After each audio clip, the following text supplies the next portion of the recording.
There have been moments in time where scholars paused their hustle and bustle to reflect on the history of our ancient world. They cultivate retellings of events from our past in order to study our mistakes and create progress for a better future. This is not one of those moments. This is Drunk History. So, all right, so let's go back to the beginning. Okay, so let's set the Wayback Machine for when, Sherman? What is it? 1509, right? Maybe a few years before that, 15 something.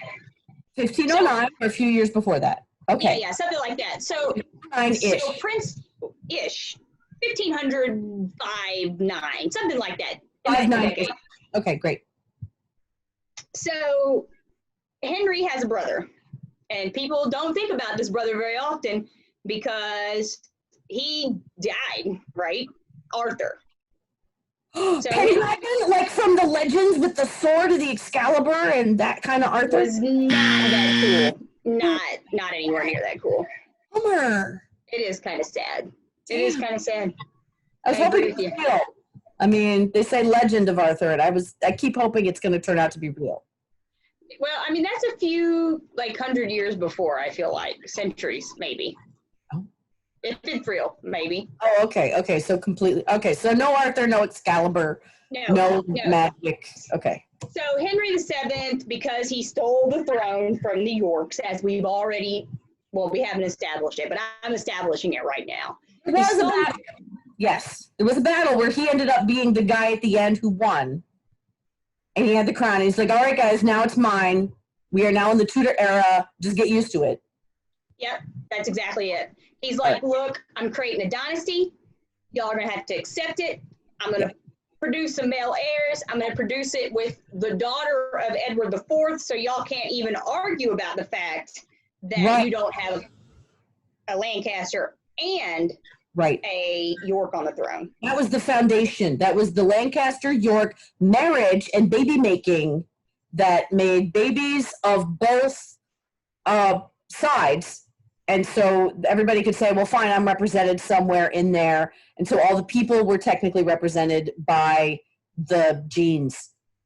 Yes. Hang on. I've got to let this stupid cat out of my room. Hold on. Oh, okay. Cats. Well, it won't. It keeps meowing. Cats are a part of history because cats, let me just tell you, have been around for a long time. Ever since the Egyptian people were doing their thing. Now, I mean, the Egyptian people have been doing their thing for a long, long, long time. Bajillions of years. I want to say thousands-ish. Thousands. Okay. Okay. So cats are still very cool part of history because they were represented for thousands of years, at least by Egyptians, if not other people.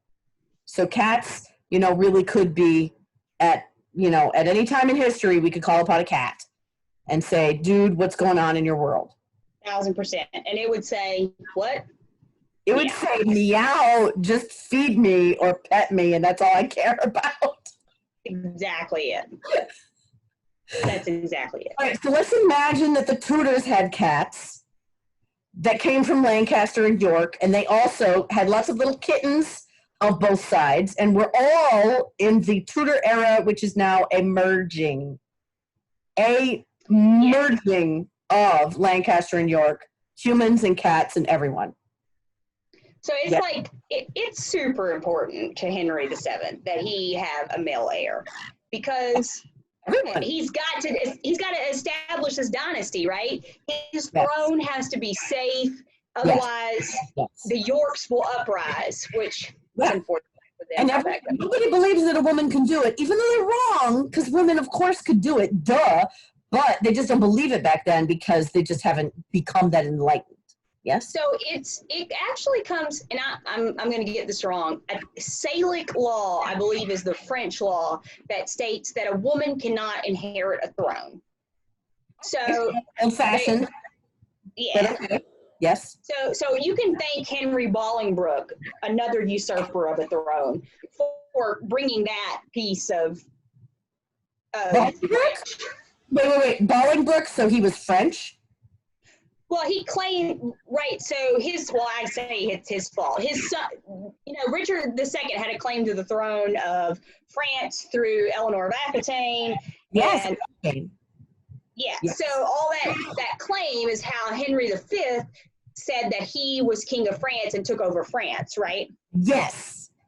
That was a great movie. Oh, my God. Oh, once more into the breach, dear friends, once more. Oh, so good. So, can we just talk about Tom Hiddleston in that role, by the way? Has anybody watched that? We can always talk about Tom Hiddleston because he is...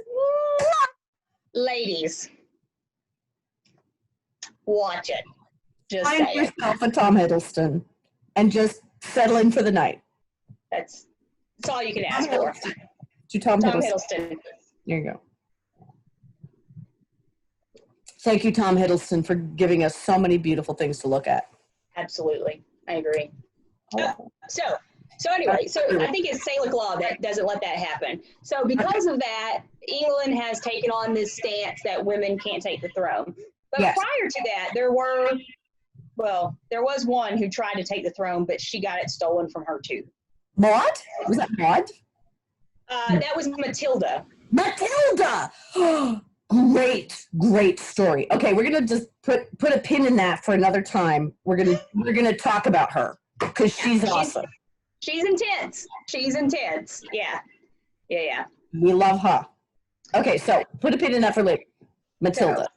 But now Henry has now married Elizabeth of York.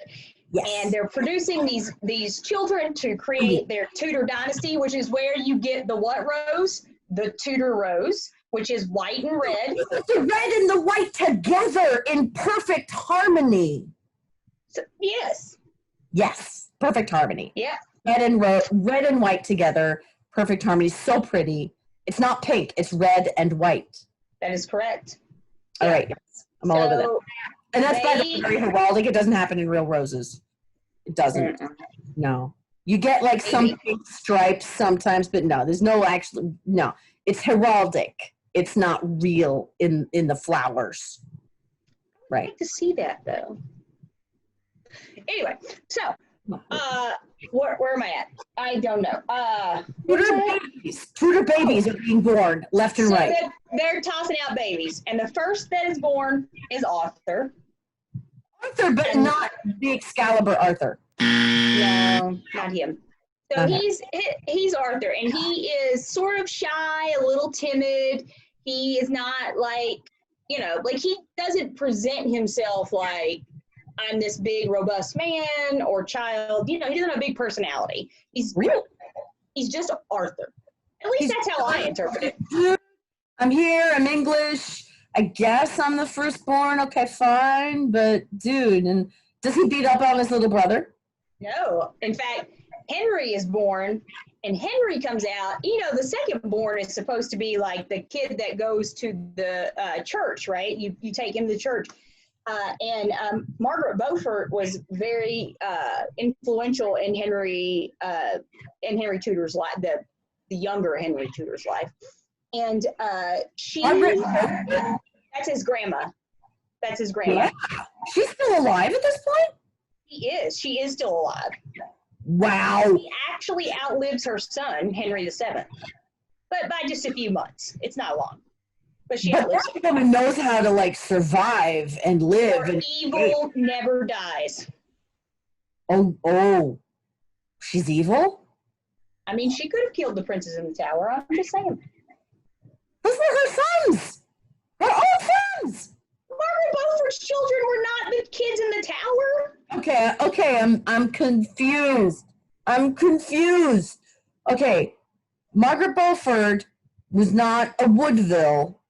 Okay, wait. Woodvilles was that whole bunch of people that were finally in power, but they shouldn't have been because they were actually peasants, right? Well, they were just lower nobility, but yeah, I mean, they were just they were not trash, as the SCA likes to say. Yes, exactly. Yes, not worth it. Yeah, no. Just go away. Go away, little Woodvilles. Yes. So where do the Beauforts come in? They are the illegitimate children of John of Gaunt. John of Gaunt is where it all started. It's John of Gaunt's fault. All this shit. Actually, it's Bolingbroke's fault. It's not John of Gaunt's fault. John of Gaunt was actually a really good dude. He was loyal to the king, even when the king was freaking crazy. But his son, not so much, huh? Not with the loyal, not with the like, really, I'll be there for you, bud, because you're my bro, and I will be with you. You would think that people would understand that. Loyalty is not just about like who gets what land. It's about being a bro at a time when a bro is needed. yeah, but if you take your bro's land and all of his titles and possessions and then tell him to get the out of England, I mean, Who would do that? second did that. Wait, which second? Richard. I'm so glad I live in today. That whole storyline, that tree is very hard to follow. It's fraught, dare I say, fraught with stress and We're betrayal. gonna have to like go down that tree another day. Like that may just be a whole thing. Okay, I'm putting it down. Okay, we've got Matilda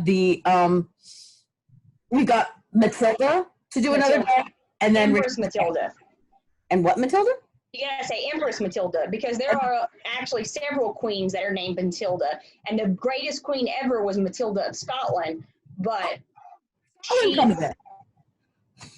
she was Henry the First.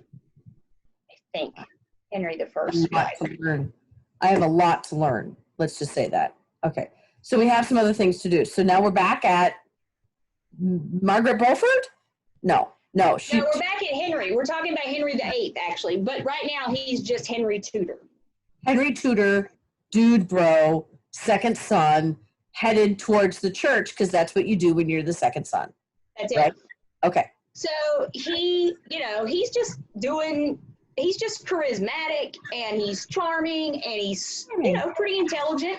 He's Prince Charming. And he's got a lot of, machismo, right? Like he's kind of like, I got this handled. And he's just going through life being a prince, right?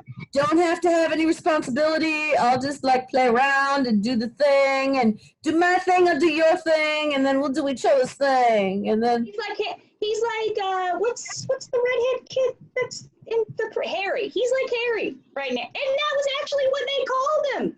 Called him Harry. Harry. Yes. Harry's a good guy. To Harry. To Harry. To Harry. Yeah, I mean, he gave up his ducal seat. Do you know that? Like, he didn't get his title no more. Anyway, that's another story for another day. Okay. Another thing, Harry's ducal seat.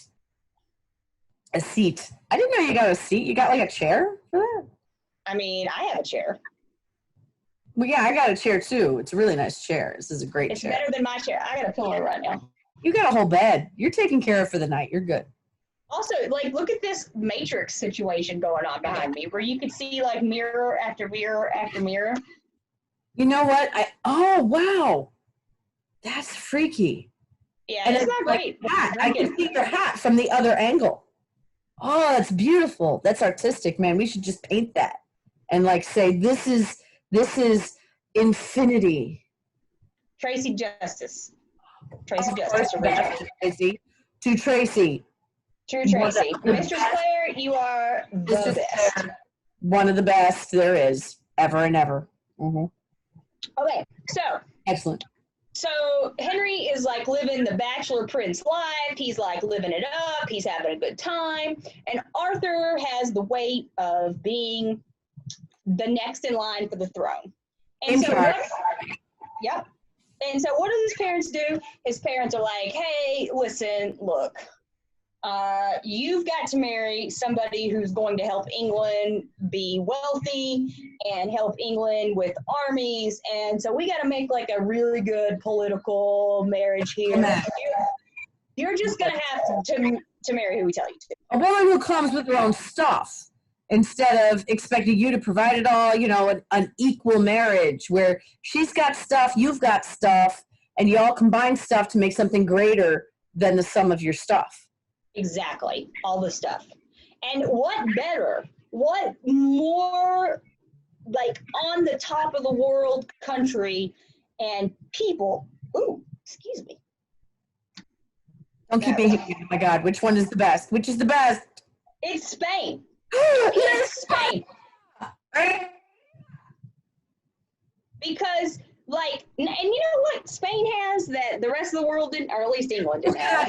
They have the cucarachas is what they have. They're beautiful cucarachas. Isn't that cockroaches? Yeah, but it's a really nice song. Okay, all right. I mean, they could be beautiful cockroaches. I don't know. I've never been there. In someone's eyes, they will be beautiful. Someone out there in the world. Yeah. So Spain, well, so Spain is ruled by co-rulers. Yes, very equitable, shall I say. No misogyny there. Well, because one her mom was, we haven't got to who her is yet, sorry. One is Isabella of Castile, I believe that's right. Right. Isabella. She is queen in her own right of Castile. Well done, lady. Good thing to put on a resume. It's not the bad thing, no. I think, is it Ferdinand that's her husband? Ferdinand and Isabella, that sounds familiar, like I heard it once before. I feel like that's right. So that guy is the king of, is it Leon? I thought it was Spain. No, they're co-rulers of Spain. They each have, Spain has individual kingdoms inside of it. It's very confusing at the time. But anyway. Oh my God, okay, this is another thing, sub-kingdoms. We gotta do sub-kingdoms later, okay. Yeah, that would be like Germany. That was some weird, a lot. But anyway, so. I have so much to learn. I don't know that I really know, but we're going to think like I do. Okay, so they go to, Chris Terrell says this is the longest drunk history he's ever seen. And he's not wrong. We've been doing this for 55 minutes, and we haven't even gotten past. Like, join the fight if you want, because we are fighting ignorance here. This is an important battle. We are making sure that people know the right information. You're going to have to do this in like 3 different sections, because nobody will watch one whole one at once. Well, then do us, because, I mean, they need to know the information about the history and the stuff, or else history will repeat itself and we'll all suffer. So Henry VII and Elizabeth of York make this advantageous marriage with Spain to marry the very beautiful, and she is described as a beauty all throughout history. Although I gotta admit, just like you said earlier, her painting's not really all that. I mean, she's all right. She could have taken a few more selfies and got the right one, but yeah, maybe. So Catherine is this beautiful, like golden-haired. Catherine of Spain. Aragon. Yeah. Oh, that's who her dad is. Is he the king of Aragon? Is that right? Ferdinand of Aragon? Yeah, I don't remember now. I only heard about Aragon in Lord of the Rings. I mean, I know Aragon's a good guy, but that wasn't real, right? No, he was not. But Catherine of Aragon was, and she was this beauty that came with what? Yeah. Okay. Catherine of Aragon was real. Aragon, the cool archer fighter guy, was not real, but in our hearts he is. In my fantasies, he is. In our fantasies, he's very real. He's so real. Oh my God, he's so real. Sorry, I just need a moment. Thank you. What was that guy's name? I don't care. Vincent. What was his name? He had a very long name. He had a long name. I don't remember his name. Oh my God. Something. Okay, hold on a second. It starts with a V. Google who played Aragon in the Lord of the Rings movies. Vincent Verzia. Oh my God. Here's his name from Wikipedia. What's his name? You are so lame. What? This is not. Oh, Viggo Mortensen. I knew it started with a V. Viggo. Right. Viggo Mortensen is real. The character he played, Aragon, is not real. But Catherine of Aragon is real. And she is. And she's real because she got dollar bills, y'all. She bitch. Wait, we didn't have the dollar bills at that time and point in history, right? She got the But Spanish coin, Spanish dollars. I don't know. She got gold. She got lots of gold. Gold, money, moolah, ka-ching, And ka-ching. her parents had ships. Oh, ships are great. Ships are great, especially when you're on an island nation like England. You're going to want them. That's right. And they have an army. A lot. And an army. Oh my gosh, there's like one of everything there. So Army, they Navy, Air say- Force, Marines, Coast Guard. I mean, yes. yeah, I'm sure they had everything because she had the stuff. Okay. Catherine of Aragon. Catherine Aragon. And her family didn't really want to marry her off to the Tudors until the Tudors had done a few things to secure their dynasty. Well, they were having all those babies with Henry VII.